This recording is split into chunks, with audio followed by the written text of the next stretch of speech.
Assalamu alaikum wa rahmatullah, chers enfants, j'espère que vous allez tous très bien. Aujourd'hui, nous avons le plaisir d'avoir parmi nous un nouveau garçon qui s'appelle Youssouf et une autre fille qui s'appelle Amal. Nous avions parlé dans la dernière vidéo d'Abu Bakr as-Siddiq, celui qui avait la foi la plus grande, la plus forte de la communauté musulmane. On a vu à quel point il aimait Dieu et son prophète sans limite. Aujourd'hui, on va s'intéresser à un autre aspect de sa personnalité, comment il était un homme dévoué à faire le bien. Tout d'abord, sachez que Abu Bakr était connu avant l'islam pour sa bienfaisance. Lorsqu'il a décidé de quitter la Mecque durant les premiers moments de persécution dans cette ville, à la Mecque, les premiers musulmans étaient éprouvés dans leur foi. Ils ont décidé de se rendre dans un pays qui s'appelle l'Abyssinie, c'est l'Éthiopie actuelle, au sud de l'Arabie, dans une terre où personne n'était lésé, auprès d'un roi chrétien qui s'appelait An-Najashi le Négus. Abu Bakr, en plein chemin, a rencontré un chef, le chef d'un clan qui s'appelle Ibn Durunna, qui a été étonné de voir Abu Bakr prendre ses bagages et déménager. Il lui a dit: mais Abu Bakr, pourquoi tu quittes ta société? Il a dit: parce que on me rejette, on me persécute dans ma foi, je n'ai plus rien à y faire, je vais adorer mon Seigneur librement autre part. Et là, Ibn Durunna va le convaincre de rentrer chez lui, car il va lui dire: je vais te protéger, et deuxièmement, quelqu'un comme toi, c'est quelqu'un dont on a besoin dans la société. Tu ne dois pas quitter ta société et on ne doit pas t'en exclure. Et il va citer 4 qualités.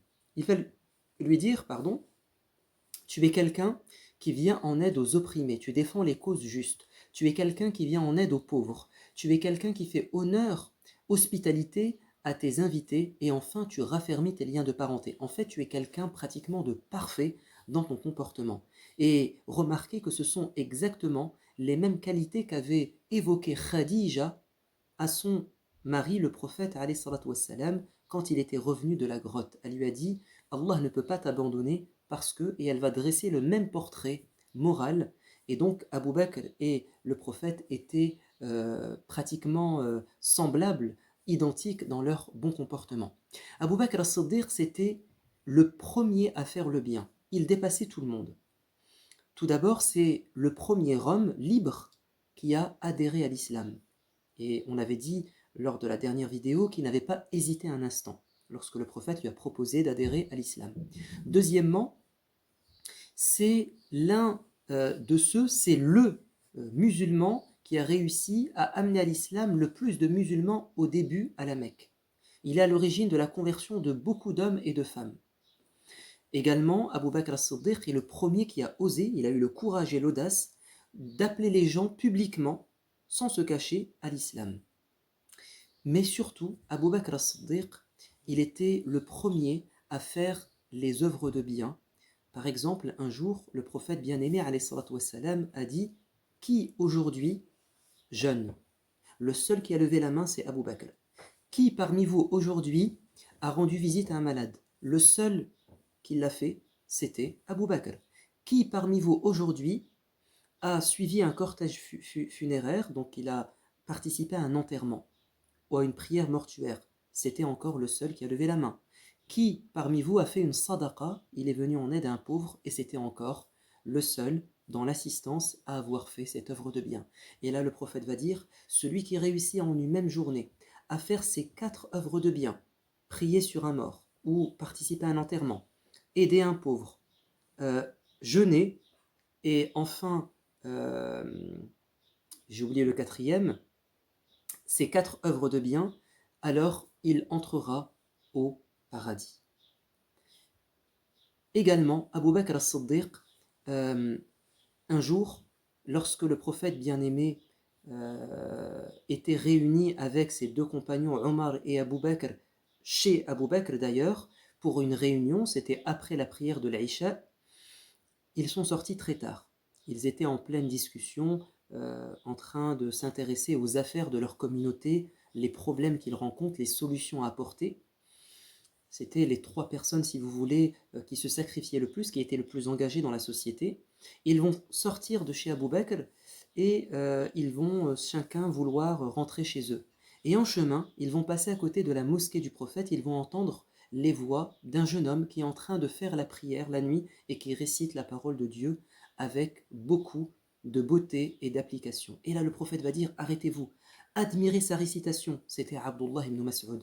Celui qui aimerait réciter le Coran exactement comme il m'a été rapporté par Jibril, alors qu'il prenne exemple sur ce jeune homme.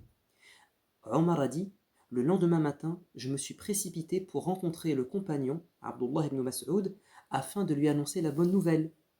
Mais quand je lui en ai fait part, il m'a dit, Ya Omar, Abu Bakr t'a déjà dépassé.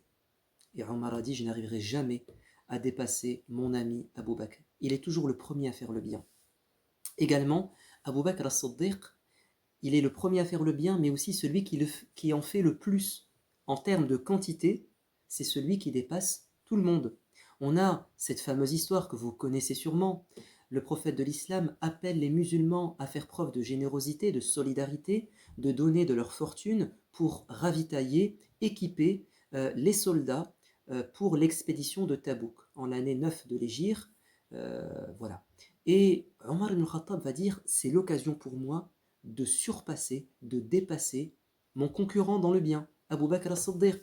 Et il a rapporté beaucoup d'argent. Et Abu Bakr aussi. Et le prophète va dire, Ya Omar, qu'est-ce que ça représente cet argent de ta fortune? Et il a dit, c'est la moitié de ma richesse. Ce qui est beaucoup, évidemment. Et toi, Abu Bakr, qu'est-ce que ça représente? Et il a dit, Ya Rasulallah, c'est tout ce que j'ai. Il lui a dit, tu n'as rien laissé à ta famille? Il a dit, je leur ai laissé que Dieu et son prophète. Ça veut dire, ils aiment Dieu et son prophète et ils ont accepté, comme moi, de tout donner pour te plaire et pour plaire à Dieu. Et là, Omar a dit, je n'y arriverai jamais, Abu Bakr va toujours me dépasser. Également, un jour, le prophète de l'islam a dit, celui qui fait 2 sadaqat de manière sincère, celui qui fait beaucoup de charité, Allah l'appellera pour qu'il entre au paradis par une porte qui s'appelle la porte des sadaqat. Parce que le paradis a 8 portes. On va tous entrer au paradis, Inch'Allah. Mais par quelle porte vas-tu entrer? Ça dépend du bien que tu faisais énormément et de manière excellente. Donc certains, Allah leur a donné de l'argent, ils dépensent leur argent pour plaire à Dieu, ils vont gagner le paradis grâce à cela. Et celui qui, par exemple, fait beaucoup de prières, il entrera par la porte de la prière. Le jeûne, c'est pareil. Il a donné des exemples. Et Abu Bakr a dit, Ya Rasulallah, mais est-ce que quelqu'un va entrer par les 8 portes? C'est-à-dire, il sera excellent dans toutes les œuvres de bien? Et le prophète va dire, oui, c'est possible, et j'espère que tu en feras partie. Ça veut dire, Abu Bakr va faire tout le bien qu'on peut connaître, et il sera honoré en étant appelé à entrer par toutes les portes. Abu Bakr as-Siddiq, c'est un homme tellement dévoué au bien qu'il est le plus sincère quand il fait du bien. Et on va donner deux beaux exemples. Le premier, c'est Abu Bakr as-Siddiq, quand à la Mecque, il dépensait de son argent, parce que c'était un riche commerçant, pour libérer les esclaves. Et les esclaves serviteurs qui étaient convertis à l'islam, ils étaient torturés par leur maître. Et l'un de ceux qui étaient les plus persécutés, c'était Bilal, l'esclave noir, qui était au service de Umayya ibn Khalaf, le grand méchant. Qu'est-ce que va faire Abu Bakr? Il va dire à Umayya, dis-moi le prix que tu veux, je suis prêt à te le donner pour affranchir ce pauvre esclave. Et Umayya va demander beaucoup d'argent, et il va lui donner. Et vous savez ce que va dire Abu Quhafa, le père de Abu Bakr? Il va lui dire, oh mon fils, si seulement tu libérais des esclaves qui sont forts physiquement, pour qu'ils puissent te protéger, toi tu libères des esclaves qui sont faibles.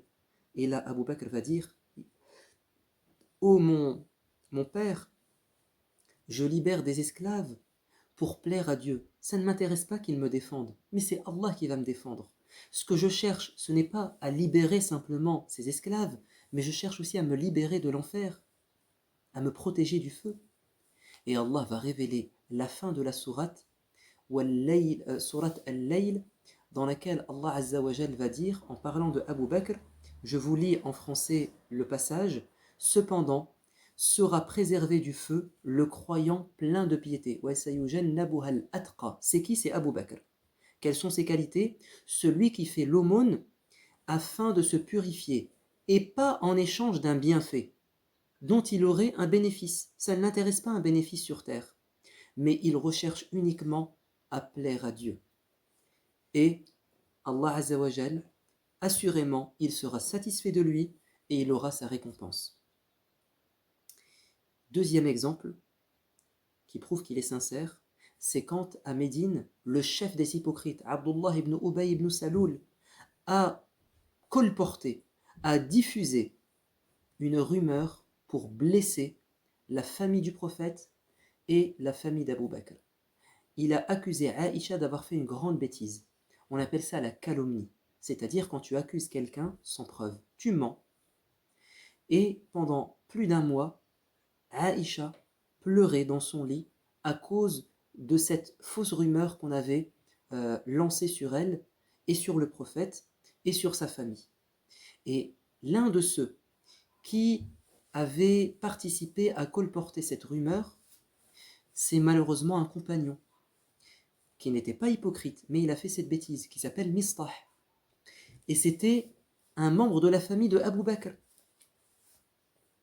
Et quand Allah va dire que Aïcha était innocente et que ceux qui l'ont accusée ont fait une grande erreur, vous savez ce que va faire Abu Bakr?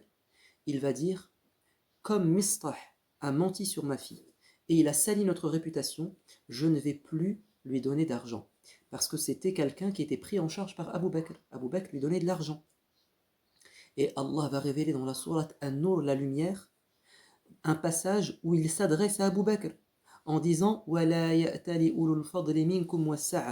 que ceux à qui Dieu a donné beaucoup d'argent et qui ont beaucoup de mérite ne jurent pas qu'ils vont cesser de faire du bien, de donner de l'argent aux pauvres, à ceux qui se sont échappés de la Mecque, les réfugiés, aux membres de leur famille, qu'ils continuent à faire du bien et qu'ils pardonnent. Est-ce que vous n'aimez pas lorsqu'Allah vous pardonne? Et Abu Bakr, en entendant ces versets, va dire, oui, ya Allah, j'aime quand tu me pardonnes, je pardonne à Mistah, et il va continuer à faire du bien. Donc il était sincère, ce qu'il recherchait, c'est à plaire à Dieu. Voilà ce que je voulais vous dire au sujet de Abu Bakr qui fait du bien, sincèrement. Que signifient les prénoms Youssouf et Amal? On va commencer par Youssouf. Youssouf, dans la langue des Hébreux, ça signifie celui à qui Dieu a ajouté quelque chose. C'est comme si on disait aujourd'hui la baraka. La baraka, c'est quand Dieu te donne beaucoup, un supplément, un rajout. Donc Youssouf, c'est celui qui a reçu des choses que personne n'a eues de la part de Dieu. Et c'est évidemment un prophète, le fils de Ya'qub, le petit-fils de Ishaq, l'arrière-petit-fils de Ibrahim. Et il y a une sourate qui porte son nom. Et c'est le petit enfant qui a été jeté dans le puits, qui va être vendu comme esclave, qui va se retrouver ensuite serviteur, et ensuite il va devenir ministre. Son histoire est très belle. Et Amal, ça signifie l'espoir, et donc c'est un prénom qui est positif et qui donne de l'espoir. Je vous dis à bientôt. Wassalamu alaikum wa rahmatullah.